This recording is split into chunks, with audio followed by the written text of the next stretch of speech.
Bien, bueno, ya para finalizar, última experiencia que vamos a tener, y además que va a ser una experiencia realmente vértigo. Yo solo voy a decir dos cosas. Vamos a dejar aquí a uno de mis socios, José Manuel Chapado. Yo lo dejo solo. Y vamos a recibir, obviamente, en un paseillo al maestro Eduardo Dávila Miura. Pues, queridos amigos, muchísimas gracias por estar aquí, por estar en el último toro de la tarde y no por ello el menos importante. Es un toro especial, es un toro al que le tenemos muchísimo cariño, porque en este mundo del management hemos querido casar, y no sin sentido, el mundo del deporte y el mundo de la empresa. Aunque, sin embargo, no muchas veces, por no decir que yo creo que prácticamente nunca, hemos unido el mundo del toro y de la empresa, y posiblemente también nos tenga muchas cosas que decir. Por eso hemos decidido esta tarde cerrar con un torero. ¿Y por qué un torero? Bueno, pues fijaros, porque en el mundo del toro, el torero se la juega, el torero se la juega. Y convengamos que en esto mete un gol al futbolista o al deportista, que se la juega pero de otra manera.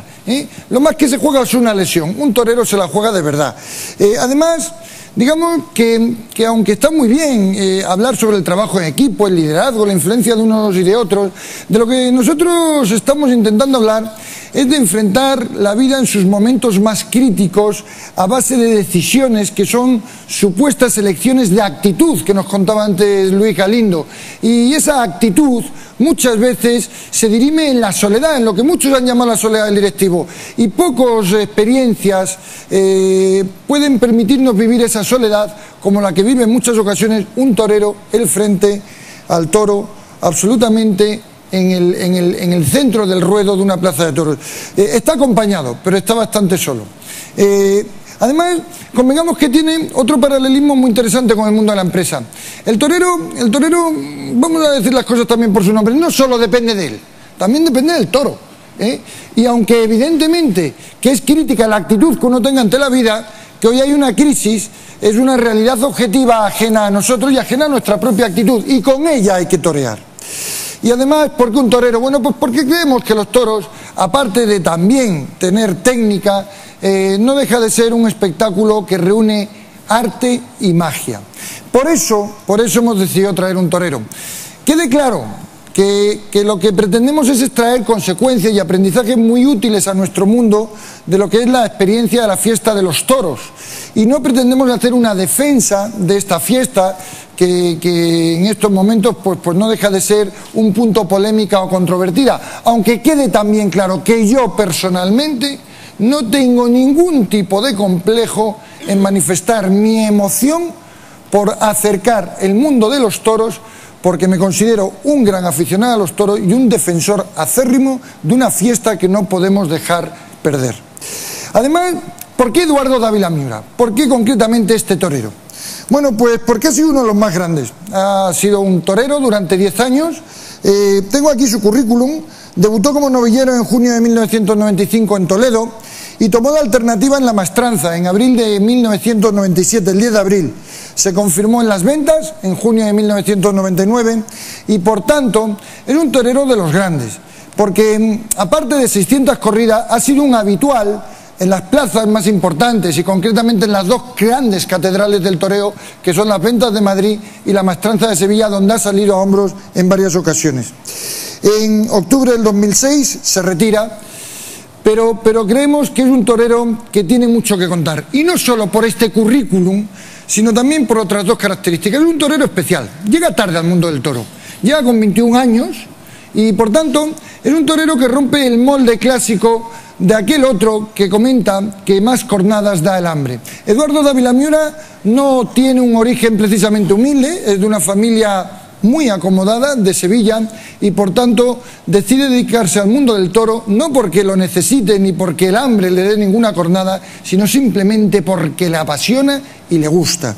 Y eso hace además de él, posiblemente porque es una persona muy formada, como lo podamos ser todos los presentes, una persona con capacidad de empatía con el mundo de la empresa y sobre todo con una capacidad especial de comunicación. Yo tuve la ocasión de conocerle hace unos meses en Sevilla, en una cena especial, y el tiempo discurrió sin darnos cuenta, las horas fluyeron y yo quedaba embelesado por su manera de contar y de sacar las cosas desde muy adentro.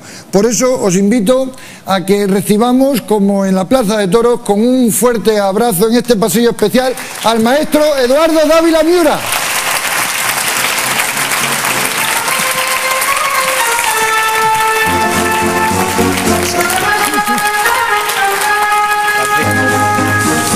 Pues don Eduardo, aquí estamos y aquí te hemos traído porque nos parece que eres ante todo un relato y un testimonio del vértigo del que hemos hablado esta mañana, de un ejemplo de tomar decisiones valientes en momentos críticos y difíciles. Cuéntanos. Bueno, de todo, buenas tardes a todos los presentes, a ti, José Manuel, agradecerte la presentación que has hecho de mí. Es verdad que, hombre, estoy satisfecho con lo que he sido en el toreo, porque sí es verdad que cuando repaso mi carrera, pues veo que he conseguido incluso mucho más de lo que soñé cuando empecé. Que no quiere decir que se me hayan quedado cosas por conseguir y que me hubiera gustado ser mejor torero de lo que he sido, ¿no? Lo que pasa es que, bueno, las circunstancias, es una profesión muy difícil, pero yo creo que en la vida hay que ser ambicioso, ¿no? Y reconozco que se me han quedado muchas cosas que hacer en el toreo. Pero bueno, ahí está eso, ¿no? ¿Has vivido momentos de vértigo, como comentábamos esta mañana? Sé que has estado presente, ¿ha habido momentos...? Sí, mira, me alegro de haber venido temprano, de haber escuchado varias conferencias, porque yo siempre he tenido claro, ¿no?, que hay mucha similitud entre las circunstancias que pasa un torero y pueda pasar cualquier persona en su trabajo, ¿no?, en su vida profesional, porque yo he sido una persona que he estudiado una carrera, que desde que me he retirado estoy tomando mucho contacto con el mundo de la empresa y traslado muchas situaciones por las que yo pasaba como torero a lo que estoy viviendo hoy día en otros ámbitos, ¿no? Sí te digo que la palabra vértigo, ahora que la estoy conociendo más, gracias también a lo que he escuchado durante el día de hoy, lo asemejo mucho y lo llevo mucho a mi situación de torero. Pero sí es verdad que quizás si analizamos la palabra vértigo, el torero pasa por mucha responsabilidad, por mucho miedo, por mucha presión, por mucha soledad, que tú lo has comentado, José Manuel. Pero quizás a la gente le pueda sorprender que ha habido momentos donde he pasado vértigo en situaciones que a la gente pues le puede llamar un poco la atención. Yo te puedo decir, por ejemplo, y creo que es perfectamente llevado al mundo de la empresa, a mí una de las situaciones que más me costó en mi vida profesional pues fue cuando me tuve que poner delante de un miembro de mi cuadrilla, de un componente de mi cuadrilla, que llevaba muchos años conmigo, era un picador que llevaba muchos años conmigo, y lo tenía que dejar atrás, echar, no me gusta el término echar, pero sí, ese picador dejaba de torear conmigo en ese momento, ¿no?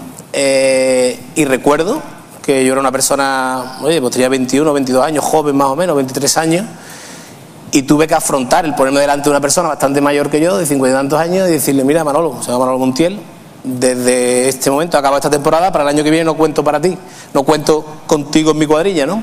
Recuerdo incluso, José Manuel, que me volví 3 veces a mi casa sin dar el paso, ¿no? Yo llamaba a este hombre, Manolo, que quiero verte, nos vemos en tal sitio. Y cuando iba camino de afrontar esa situación, no me atrevía, ¿no? Lo llamaba, Manolo, que me ha surgido un problema, otro día te llamo. Volví a mi casa y llegaba a mi casa y mi madre me preguntaba, ¿qué, Eduardo, qué te digo? Mamá, no he sido capaz de hablar con este hombre, ¿no? Entonces, creo que sorprende a muchas personas que una persona que se pone delante de un toro después le cueste tanto trabajo afrontar esa situación. Di el paso al final, hablé con él, maduré como persona, que me sirvió para todo lo que me quedaba como torero, pero son situaciones donde el torero se siente más vulnerable que en la plaza incluso, ¿no? Es increíble porque lo que nos está enseñando el diestro es cómo el sentimiento o la percepción del vértigo es totalmente subjetiva.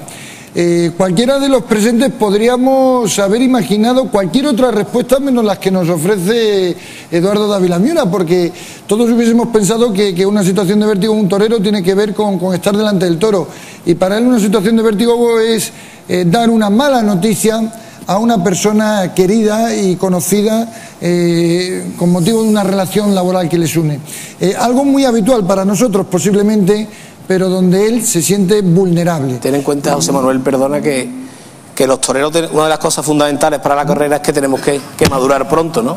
Ten en cuenta que una persona que quiere empezar a ser torero, quiere ser torero, con 18, con 20, con 22 años, te conviertes en jefe, porque eres tú el máximo responsable de tu cuadrilla, de personas con 50 o 60 años, ¿no? O 40, ¿no?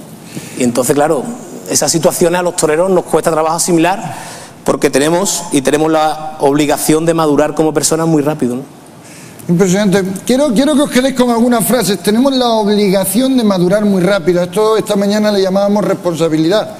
Y cuando te corresponde, la asumes. No obstante, maestro, yo quisiera preguntarte más por el mundo del toro, más por lo peculiar o lo que nos pueda resultar más atractivo para todos los presentes. Y la pregunta es, ciñéndonos a lo que sería un día de toros, ¿no? ¿Cuándo se siente más vulnerable el torero? ¿Cuándo es el momento más difícil, más complicado, donde te saltan las dudas? Hombre, te voy a hablar de dónde se sentía más vulnerable Eduardo Dávila Miura el día que toreaba, ¿no? Es una cosa que los toreros no nos gusta hablar mucho, pero cuando tienes confianza con otros compañeros sí sacas el tema, ¿no? Y ahí pues más o menos nos abrimos un poco, ¿no? Yo creo que el momento más complicado por el que pasa un torero, o el momento más complicado por el que pasaba yo cuando toreaba, era la mañana del hotel, el día de la corrida, la mañana, ¿no? El torero en esos momentos sufre mucho, ¿no? Sufre mucho porque eres consciente de lo que te juegas, tienes mucha presión, tienes mucho miedo, estás muy solo. Y es el momento, José Manuel, donde el torero lo pasa peor, porque yo lo traslado a los días que toreaba en sitios importantes, como puede ser Madrid, ¿no? Ahora estamos aquí en Madrid, estamos en plena feria de San Isidro, ¿no? Fíjate los que van a torear hoy, son las 6:20 lo que estarán pasando ahora mismo, que empieza la corrida a las 7, ¿no? ¿Qué pasa? Que yo, en la mañana de la corrida, José Manuel, en el hotel, era el único momento donde realmente yo me preguntaba una cosa que yo creo que nos preguntamos todo el mundo en nuestros trabajos, ¿no? Es, ¿merece la pena esto? ¿Quién me habrá mandado a mí meterme en este lío? Sí, yo lo reconozco, ¿no? Y lo reconozco y recuerdo, por ejemplo, yo que me vestí aquí en Madrid, en el Hotel Wellington. Yo recuerdo estar por la mañana antes de vestirme de torero, ver el traje allí puesto en la silla, saber que a las 7 de la tarde tienes que estar en la plaza para jugarte tu vida y sobre todo tu vida profesional, que es la que realmente le importa al torero, y asomarme por la ventana y ver a una persona andando por allí con un perrito y decir lo que yo daría por ser el del perrito. O sea, ¿cuánto hay que pagar por cambiarme por ese hombre, ¿no? Con su periódico, que va con el perro al retiro a tomarse una cerveza. Y yo eso, pues, cuando toreaba en Sevilla, en Madrid, en Bilbao, en Pamplona, en sitios donde te juegas tu vida profesional, que es lo que, te repito, nos preocupa más, pues yo lo pensaba y yo creo que la mayoría de los toreros. Es increíble porque me hace mucha gracia. Yo creo que ese pensamiento lo hemos tenido todos en alguna ocasión cuando hemos sido responsables directivos que nos teníamos que enfrentar a situaciones críticas. Y es cuánto me gustaría ser el último currito de la compañía que no tiene ninguna responsabilidad. Es que en el fondo estamos hablando de eso, la responsabilidad pesa. Y yo creo que eso... Siempre se dice, José Manuel, perdona, que los toreros, si tuviéramos que firmar las corridas la mañana en la que toreábamos en el hotel, no firmaríamos ninguna. Increíble, es increíble. Lo que pasa es que ya está firmado de antes y hay que asumir una responsabilidad, y esto tiene mucho que ver con nosotros. Cuando aceptamos un cargo directivo asumimos desarrollar muchas obligaciones, y permitidme que traigamos al caso una frase de Mandela que hoy nos ha acompañado en varias ponencias y que es la de que el hecho de jugar a ser pequeño no sirve al mundo. Has dicho otra cosa importante, has hablado de tardes importantes, has hablado de las ventas, de Madrid, y mi pregunta es manifiesta, ¿la responsabilidad pesa siempre igual? Es decir, ¿es lo mismo? ¿Se torea igual? Porque tú te juegas la vida en todas las plazas, es decir, sí. ¿Hay tardes más complicadas? ¿Hay hoteles más difíciles? Hombre, mira, José Manuel, el torero siempre se viste con la ilusión y sobre todo, hombre, con la obligación profesional de triunfar, ¿no? Porque hay un público que paga, ¿no? Lo que pasa es que sí es verdad que los toreros sabemos que hay días que son claves en tu carrera, ¿no? Y eso va muy relacionado con la importancia de la plaza. Por eso yo siempre digo, y creo que es una verdad que cada vez que lo hablamos los toreros, que a los toreros lo que nos da miedo de verdad no es el toro, José Manuel. Al torero lo que nos da miedo de verdad, como a la mayoría de las personas, es el fracaso. O sea, yo me voy a poner delante de dos toros igual en Madrid, en Sevilla, que en Coslada, con todo mi respeto a Coslada, ¿no? Y lo mismo me puede coger un toro en Coslada que en Madrid. Pero de lo que pase la tarde de Madrid depende mi futuro profesional mucho. Entonces son días donde la presión, la responsabilidad, la tensión son mucho mayores que esos días, ¿no? Fíjate que el torero se pone delante de los toros todos los días, pero hay días que la obligación de triunfar es sí o sí. Y esto no es como en otros trabajos, que puede ser mañana o pasado. Antes escuchaba yo a Luis Galindo la magnífica conferencia que ha dado, que hablaba de cuando tú no te ves preparado ese día anímicamente para hablar con un empleado, para transmitirle ilusión a un empleado, es mejor no hacerlo. El torero, por suerte, por desgracia, hoy los 3 que torean en Madrid, a las 7 de la tarde tienen que estar en Madrid y tienen que estar bien, porque se juegan mucho, ¿no? Hay una frase que es una frase muy dura del maestro Antonio Ordóñez, que los toreros la tenemos presente, no nos gusta mucho repetirla, pero es verdad, ¿no? El maestro Antonio Ordóñez decía que para ser figura del toreo había 6 o 7 días a lo largo de tu temporada que tenías que salir del hotel dispuesto a no volver a él. O sea, con un espíritu de riesgo, de exposición, porque son días donde, por suerte o por desgracia, tiene que pasar algo. Y esos días, trasladado a lo que te contaba antes del hotel, ¿merece la pena el miedo que estoy pasando? ¿Merece la pena quién me habrá mandado a meterme en este lío? A mí se me ha pasado por la cabeza hasta desaparecer, José Manuel. Yo lo reconozco. Yo hay días de Madrid, de estar en la habitación y yo plantearme a mí mismo, bueno, y si yo quito el móvil y cojo el AVE y me voy para Sevilla, ¿qué pasa? Ya me buscarán, ya me meterán en la cárcel. En esos momentos dices tú, lo que yo daría por desaparecer, ¿no? Pero es la profesión que has elegido y que tienes que afrontar, ¿no? Es impresionante. Permitidme que recupere frases críticas. Hay días que son clave. Y aunque Luis nos ha recomendado que tengamos mucha entrega, y que si un día no tienes la entrega, la generosidad, la energía, la pasión, el talento para comunicar cosas, no las sacas, en el toreo, igual que en la vida profesional, hay 6, 7 momentos al año en que te la juegas, porque de ello dependen muchas consecuencias. Es que te cambia tu carrera, José Manuel. Sí, señor, y tienes que triunfar, sí o sí. Sí, perdona, yo toreo. Ayer toreo en un pueblo y corto 4 orejas y muy bien, pero ¿dónde hay que cortarlas? En Sevilla o en Madrid, ¿no? No vale el ayer o el mañana, sino hoy. Y esa presión es la que es muy difícil manejar por los toreros, y es la que yo creo que marca la diferencia entre el que es figura del toreo. Nos vas dando muchos retazos que yo creo que no hacen falta que sean trasladados a nuestra vida para darnos cuenta de la utilidad de estas lecciones. Nos has hablado de una cosa que, si quieres, voy a aparcar de momento, y es que has dicho que lo que nos da miedo de verdad es el fracaso y no el toro. Pero antes de eso, también nos has hablado de que te gustaría huir, de que habría momentos en que te gustaría escaparte y cogerte el AVE para Sevilla. Bien, pero ¿cuándo es ese momento en el que esta mañana veíamos en el modelo de gestión del vértigo? Sería como la habitación de la cocina, el responde, es decir, ese punto de no retorno, ese momento en el cual ya no es posible huir, en el cual ya tomas la decisión de salir a torear y ya no cabe otra opción. Pues sí, hay un momento clave, ¿no? En el día de toro, que le llamamos nosotros, ¿no? En mi caso, te repito, que hablo de mi experiencia, era en el momento que me empezaba a vestir de torero, ¿no? Hay momentos, oye, me gustaba estar sola antes de torear, me quedaba en la habitación intentando descansar, que es prácticamente imposible. ¿Quién puede dormir una siesta antes de torear? Es algo realmente que... Pero bueno, los toreros lo intentamos, ¿no? Y hay un momento en el que llega la hora que tu mozo de espada, que es el hombre de confianza del torero, el que... Perdonar que utilice muchos términos taurinos, pero...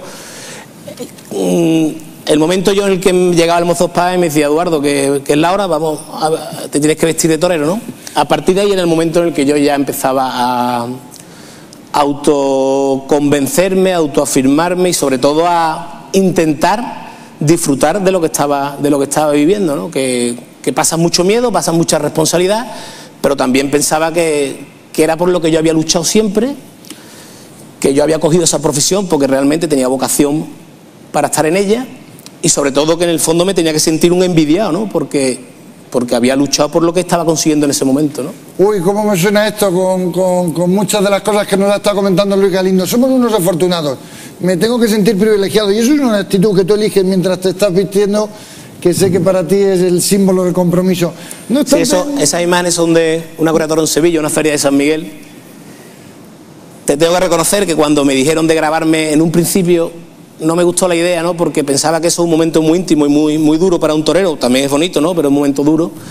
Pero sí es verdad que después me ha alegrado de tener ese documento porque hombre, para mí es bonito el tener esas imágenes de una tarde en Sevilla, vistiéndome para torear en Sevilla, ¿no? Que yo mismo las veo y veo cómo se me va cambiando un poco la cara a medida que veo que ya no tengo escapatoria. Se te cambia la cara, el cuerpo ya lo hemos hablado con Silvia Escribano de inteligencia corporal. El cuerpo te da señales, te da alertas. Total, los toreros, los días de toros sufrimos mucho la mente y el cuerpo. Yo no tengo reparo en reconocerlo, ¿no? Yo soy una persona con muy poca barba, yo me afeito muy poco. Sin embargo, recuerdo que los días que toraba en Sevilla o en Madrid llegaba a afeitarme 3 y 4 veces antes de vestirme de torero. Me crecía la barba. Es impresionante. Me crecía la barba y te pasan situaciones que tú ves que tu cuerpo está sufriendo mucho y que por un lado tienes que echarlo, ¿no? Comentaba ahora con mi amigo Rafa que yo siempre digo, porque desde que yo me retiré muy joven, ¿no? Entonces hay mucha gente que me pregunta, oye, ¿por qué te has retirado y tú vas a volver? Vuelvo a decir que yo me vestí aquí en Sevilla, en Madrid, en el Hotel Wellington, ¿no? Entonces yo siempre le digo a la gente, mira, a mí cuando me entran ganas de reaparecer, tengo en mi casa un montón de botecitos de gel del Hotel Wellington y los huelo para recordarme del miedo que pasaba cuando... Porque a los toreros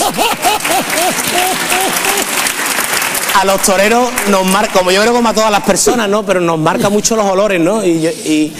Yo cuando me casé la primera noche de viaje la pasé en el Wellington y cuando entré con mi mujer en la habitación del hotel digo, lo que he pasado yo aquí, Dios mío.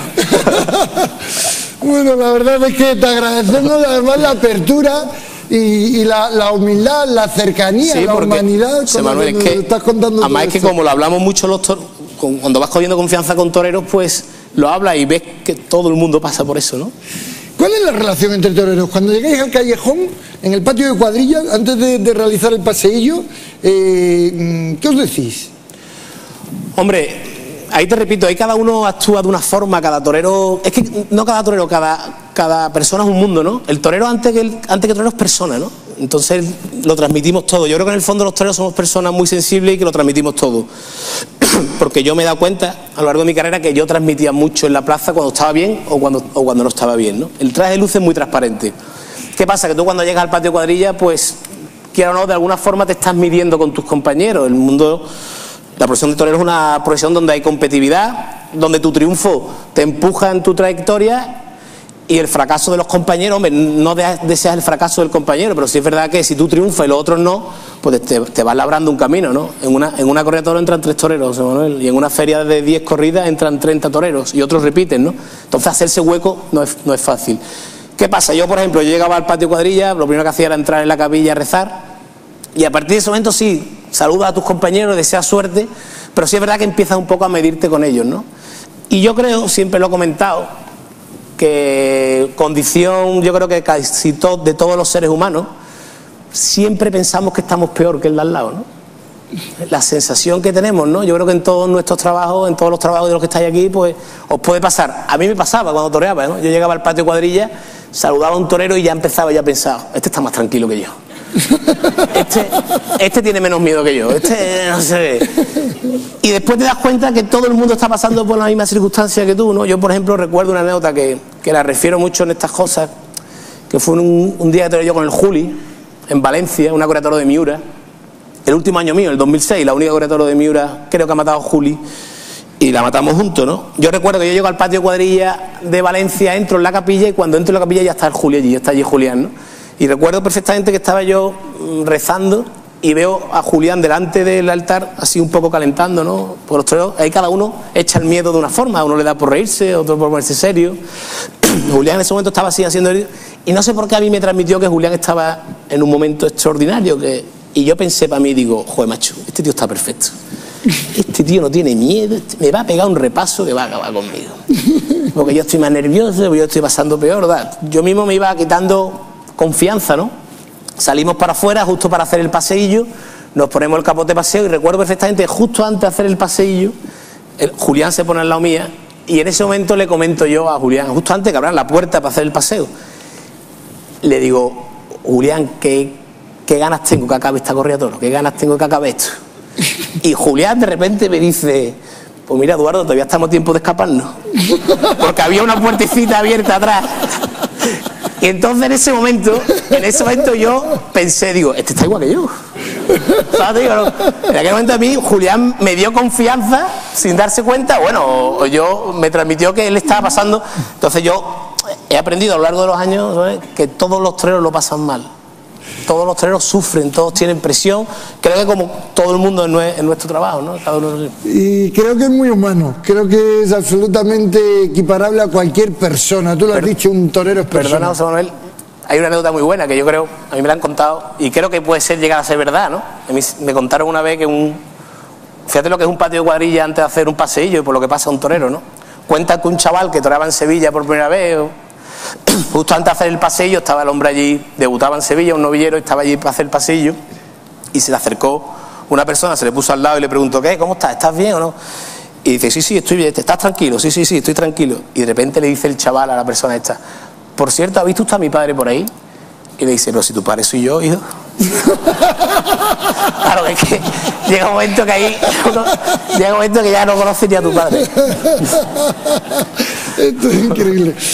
En fin, lo que estás compartiendo con nosotros, maestro, son momentos muy difíciles. Es cercanía, humanidad y es apertura.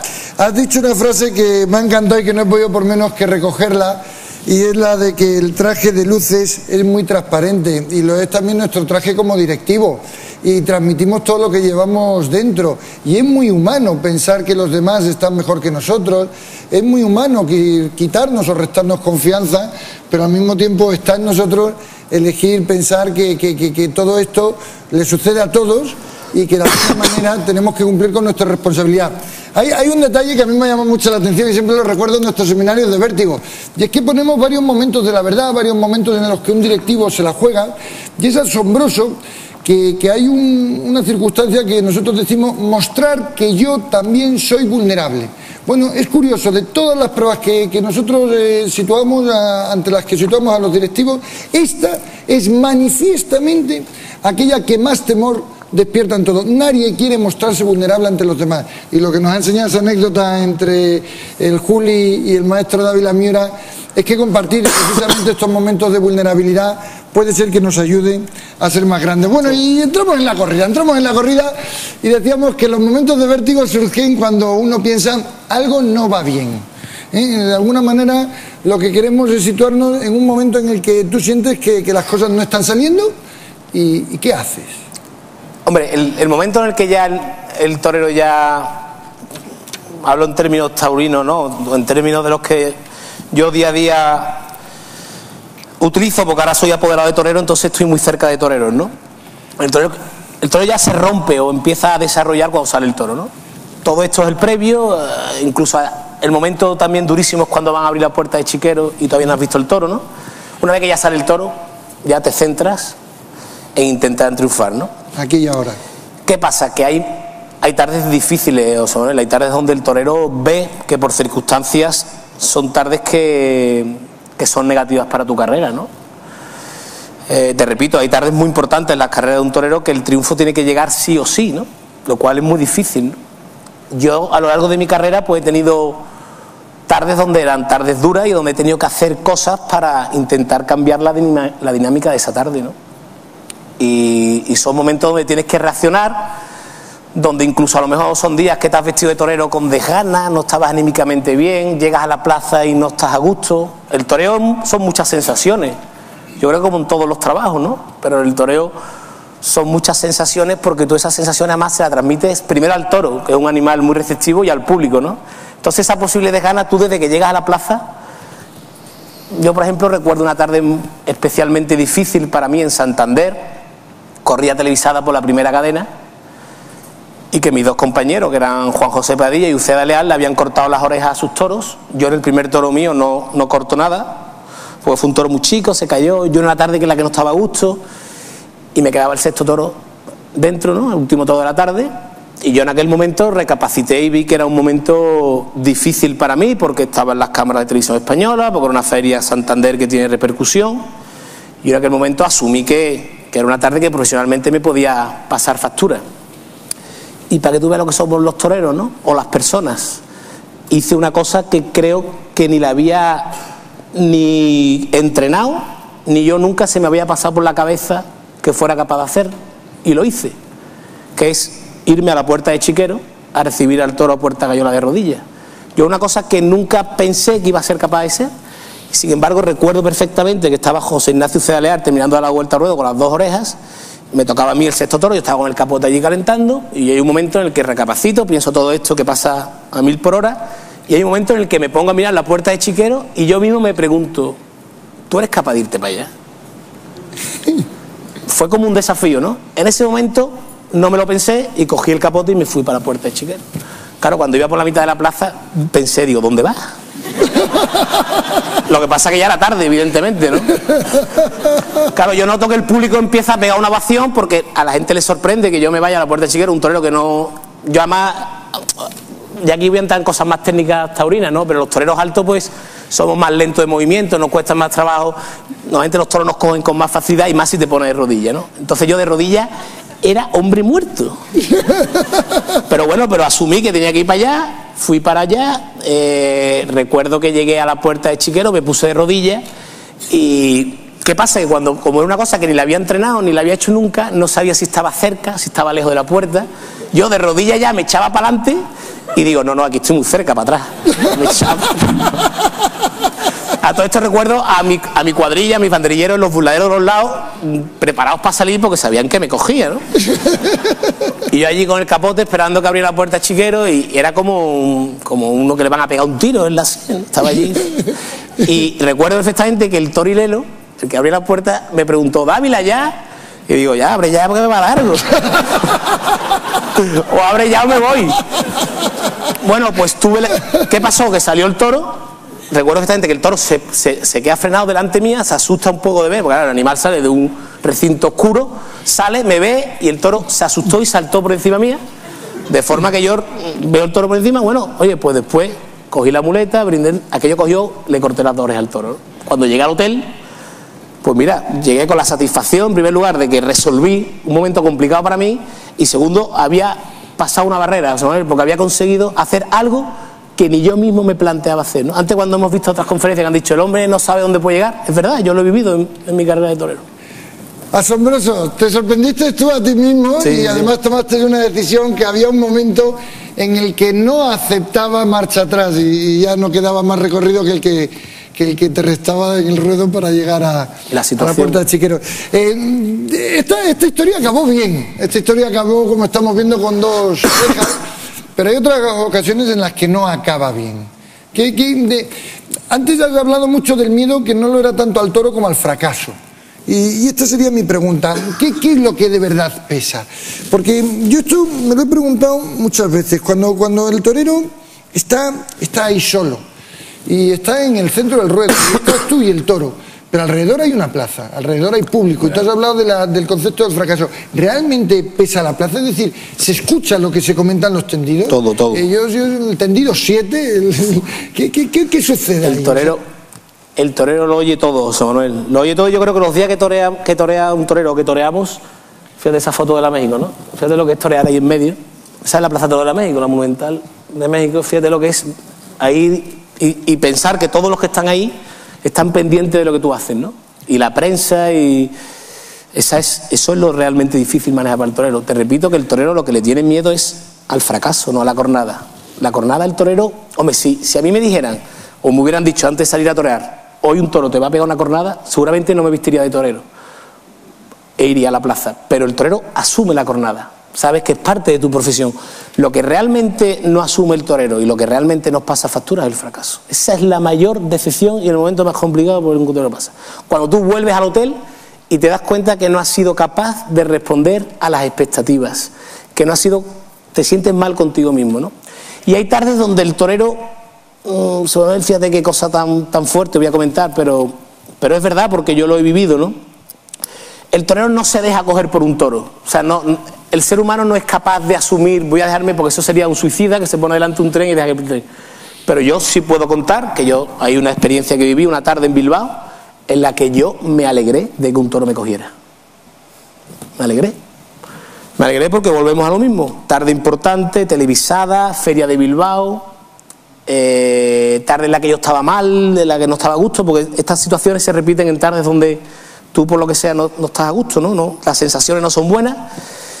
Tuve la mala suerte encima que a un compañero, a Miguel Avellán, lo coge un toro, le pega una cornadita y el toro de Avellán me lo tengo que tragar yo. O sea, yo iba para matar 2 y me encuentro que tengo que matar 3. En una tarde en la que estoy encima en la plaza de Justo. Tarde típica de Bilbao, chispeando, oscura, y el Juli, el otro compañero. Y había un toro que le habían hablado mucho, que era el segundo toro de Avellán, que era un toro muy serio, muy estifino, le había tocado en el sorteo de Avellán, pero por circunstancia de la cornada de Avellán me toca a mí el toro, ¿no? Yo ese día estaba anímicamente muy tocado y yo sabía de antemano que era muy difícil que yo triunfara con ese toro, ¿no? Además, Julio le había cortado 2 o 3 orejas, tarde totalmente negativa para mí y que profesionalmente me pasaba factura.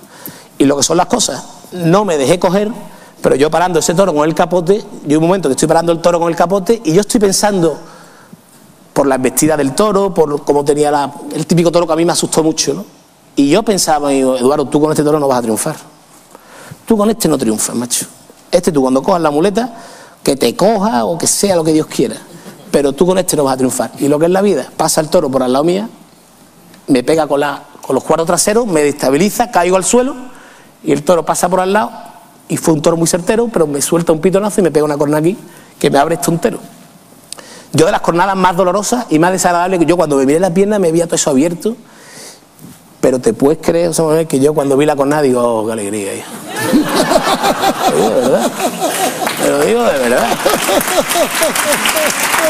Yo recuerdo perfectamente que me cogió la cuadrilla y me llevaba y yo pensé, digo, Julia, ahí lo tiene, para ti entero.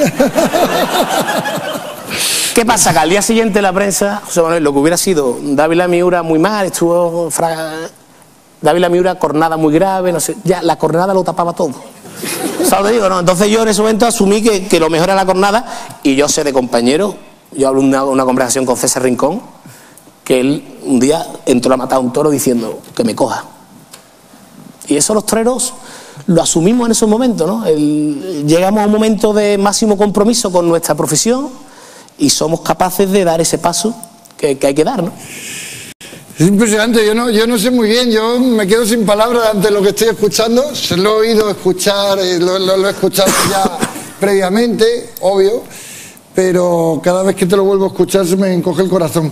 Y yo siempre que te escucho decir esto, siempre pienso lo mismo. ¿Cómo es tan poderoso el miedo al qué dirán? ¿Qué nos está ocurriendo? ¿Por qué no simplemente nos dejamos guiar por el deber del cumplir lo que es tu responsabilidad, del asumir tu compromiso, de encontrarte bien contigo mismo? Tú mismo lo has dicho, ¿no? El día que volví en Santander, pues qué bien me sentía, ¿no? Y es que la satisfacción depende o está en cada uno y no tanto en el qué dirán otros. Yo sé, y esto está pactado, lógicamente, yo sé que no queremos hablar de cornadas y que esto además alimentaría el morbo. Pero después de charlar mucho contigo, nos dejamos solo una pregunta para este capítulo. Y es para que compartas con nosotros una reflexión que te escuché aquella cena mágica en Sevilla y que me llamó mucho la atención. El maestro mantiene que hay 2 tipos de cornadas y yo quiero que nos cuentes esas 2 cornadas. Sí, hombre, es verdad, eso siempre los toreros lo decimos, ¿no? Hay 2 tipos de cornadas porque hay 2 tipos de encarar. Hay 2 formas de encarar una tarde importante o una tarde de tu carrera, ¿no? Por lo que sea, los toreros nos mentalizamos, entrenamos, preparamos un compromiso muy importante, pero por lo que sea, el día llega y te notas que te cuesta mucho trabajo ir a la plaza, que te cuesta mucho y que estás pasando mucho miedo, ¿no? Entonces son tardes que el torero se quiere esconder, no quieres aparecer, estás pasando mucho miedo. Y la gente puede pensar que un torero, cuando va a la plaza con miedo y por lo tanto vas dispuesto a arriesgar menos, es más difícil que un toro te coja, y no es así. Hay tardes y son las cornadas que moralmente a los toreros nos afectan más, ¿no? Pues cuando vas tú dispuesto a arriesgar, a jugarte la vida y a encontrar el triunfo a base de exponer y de cruzar esa línea, los toreros sabemos perfectamente cuál es la línea que podemos pasar para que un toro te coja, ¿no? Cuando tú estás en un sitio importante delante de un toro, tú sabes que si te pone ahí, el toro te puede coger, pero si no te coge, pues el triunfo está más cerca. Ahora, si me quedo aquí no me coge, seguro, pero el triunfo... Y esas tardes en las que uno anda a la retranca, escondido, los toros también te cogen, porque tú le transmites al animal una desconfianza, un miedo, que el toro yo creo que es el animal más listo que hay.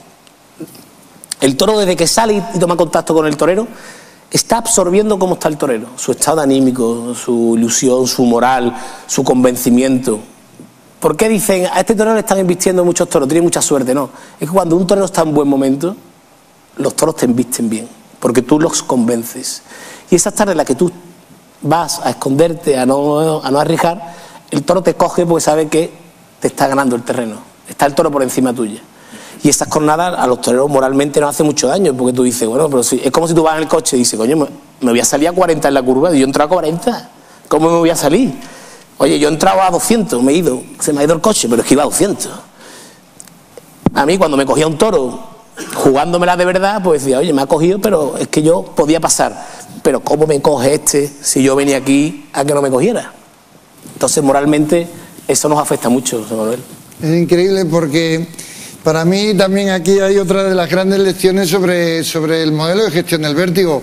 El actuar a la defensiva no nos asegura los resultados, sino todo lo contrario, casi que nos los aleja, nos niega. Y perdona que te interrumpa, esos días que uno sale dispuesto de verdad, la mayoría de las veces te cogen los toros pero no te hieren, para que tú veas. O sea que estás tú de una forma, tu cuerpo, tu mente está de una forma que puede ser que el toro te pegue una voltereta pero no te meta el pitón. Y sin embargo, tardes en las que tú estás asustado, como te hagan así, te lo metes. Esa tarde de Bilbao mía, esa jornada es porque yo, ¿sabes? Digo, increíble. Hay jornadas que... Vamos a hablar un poquito de triunfo ya. Sí, vamos a hablar un poquito. Vamos a cortar una orejita o algo, ¿no? Totalmente. Bueno, pues ahí queda esta experiencia, pero es para echarle de comer aparte. Hay dos maneras, y esta mañana nos lo comentábamos, dos maneras de enfrentar la vida, ¿no? Y de recoger los resultados. Los resultados no están garantizados nunca. Las orejas salen, algunos días sí y otros no. Ahora, en nuestra actividad profesional, en nuestras corridas cotidianas, con nuestros toros particulares de nuestras empresas, hay dos maneras de recoger los resultados. Uno es el resultado que no llega y te vas a casa y sabes que no lo conseguiste porque no te atreviste, y otro es el resultado adverso, pero es el adverso porque sí te atreviste.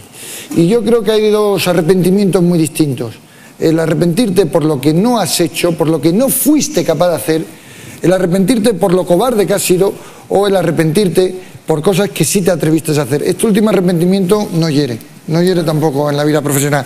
Bueno, pues querido maestro, tengo que ir a la parte del triunfo, y si me permite vamos a hacer, si hay algunos taurinos, que me consta que hay algunos taurinos, incluso miembros de tu peña taurina de Gijón, me permite hacerte nuestra penúltima pregunta, y que sería muy sencilla.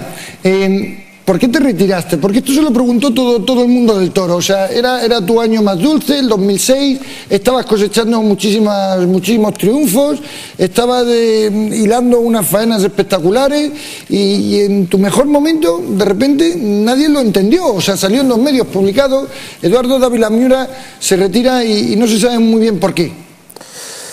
Hombre, sí, yo sé que mi decisión de retirarme sorprendió a mucha gente. Primero porque es verdad que era joven, estamos hablando del 2006, yo tenía 31 o 32 años, ¿no? 32 años. Es verdad que estaba en un momento... ¿Llegaste tarde y te fuiste pronto? Sí, yo llego tarde al toreo porque estudio la carrera, porque masco mucho la decisión de empezar a torear. ¿Por qué me retiro? Hombre, yo creo que para tomar una decisión de ese calibre son varias las circunstancias que influyen. Sí es verdad que hubo mucha gente que le sorprendió porque estaba en un momento bueno, pero yo creo que al final hay que ser sobre todo sensato con uno mismo y mirar hacia adentro, ¿no? Lo que hemos hablado antes, el quedarte con la conciencia tranquila que antes hablaba Luis Galindo, ¿no? En mi caso yo realmente no me encontraba todo a gusto que creo que debía estar para estar vistiéndome de torero.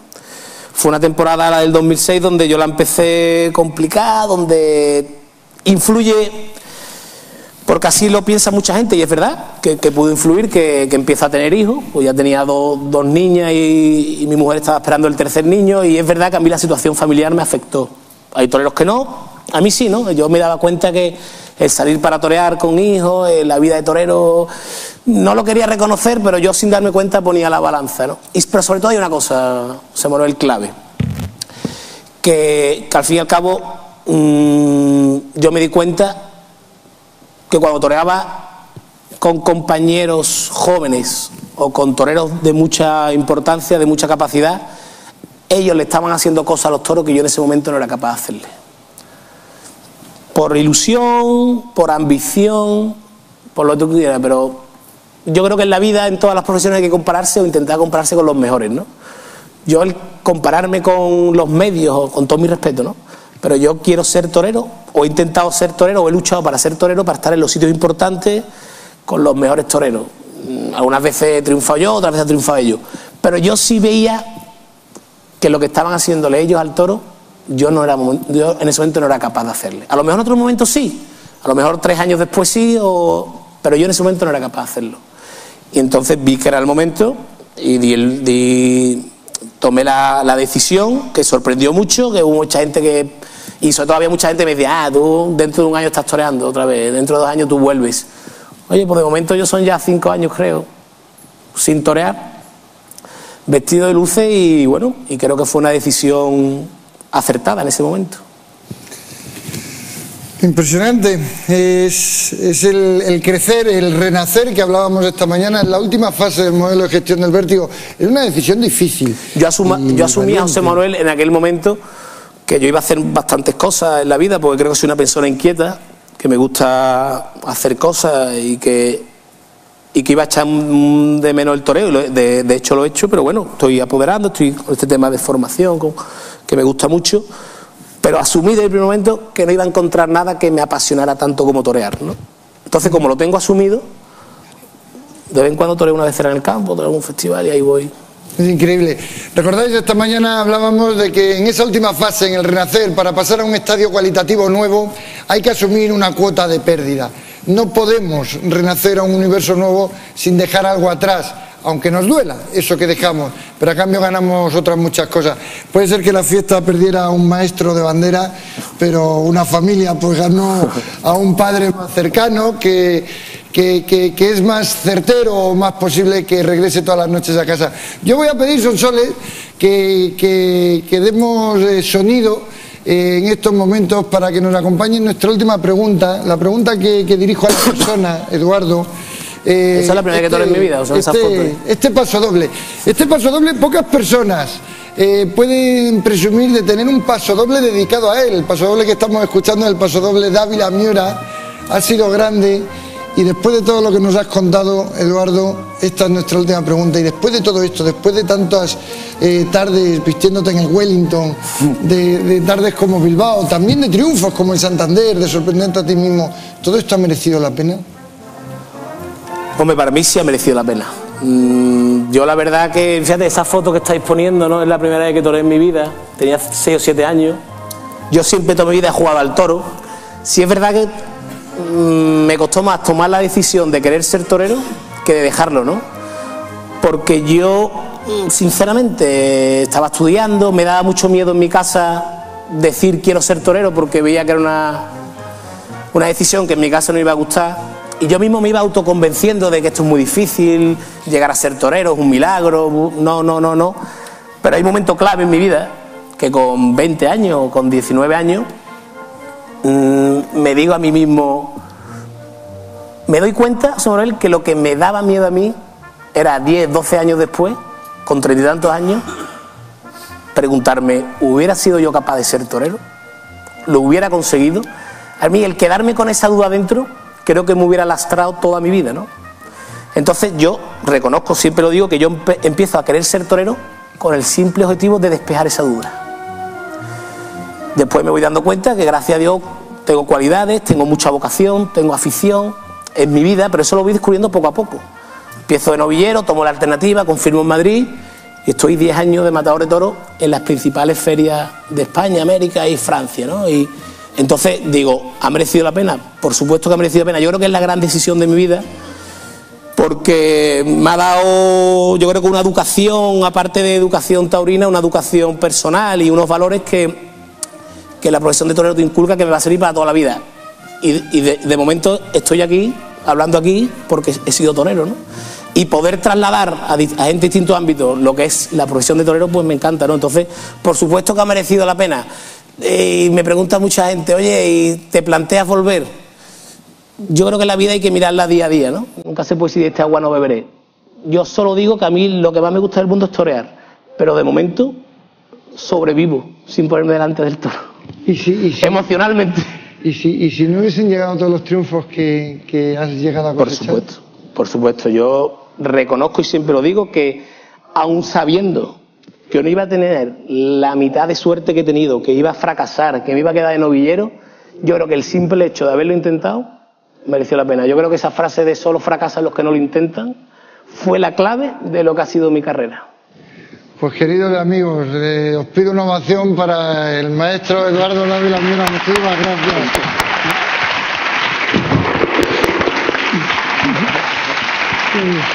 Muchísimas gracias. Y os vamos a pedir además que sí, con el pasodoble, ¿no? El levantón del pasodoble, os vamos a pedir a todo el equipo de Isabia y todos los ponentes del día de hoy, también a Luis, bueno, pues que os vengáis y simplemente, pues bueno, despedirnos de la temporada, de la feria de este año, y el próximo año pues volveremos a estar aquí todos juntos, ¿de acuerdo? Pues muchísimas gracias.